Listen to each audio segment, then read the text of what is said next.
রাজ্য সরকারের কৃষি ও কৃষক কল্যাণ দপ্তরের উদ্যোগে কৃষকরা যাতে তাদের জমির গুণগত মান এবং কি ফসল ফলানো যাবে তা দ্রুত নির্ধারণ করে চাষাবাদ করতে পারে তার জন্য ভ্রাম্যমাণ মাটি পরীক্ষার একটি সুদৃশ্য নতুন গাড়ি প্রদান করেছে দক্ষিণ ত্রিপুরা জেলা পরিষদের সভাধিপতি দীপক দত্ত কৃষকদের সাথে নিয়ে গাড়িটি পরিদর্শন করেন।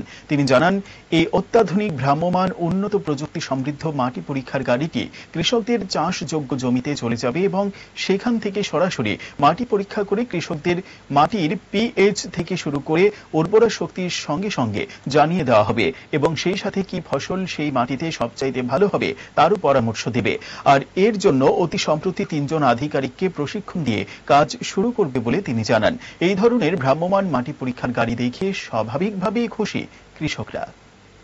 তারা সবাই অবগত রয়েছেন। আমাদের ভারতবর্ষের মাননীয় প্রধানমন্ত্রী উনি আমাদের যারা অন্নদাতা যারা কৃষক তাদের জন্য উনি প্রধানমন্ত্রী হওয়ার পর থেকে তাদের আয়কে দ্বিগুণ করার জন্য উনি চেষ্টা চালিয়ে যাচ্ছেন।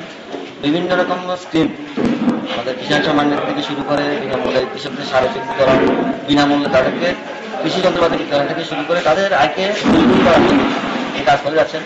তো ইদানিংকালে আমরা লক্ষ্য করছি, আপনারা দেখছেন আমাদের দক্ষিণ জেলায় একটা ভ্রাম্যমাণ যেটা সোয়েল টেস্ট মাটি পরীক্ষার জন্য সম্পূর্ণ সিস্টেমটা গাড়ির মধ্যে রয়েছে।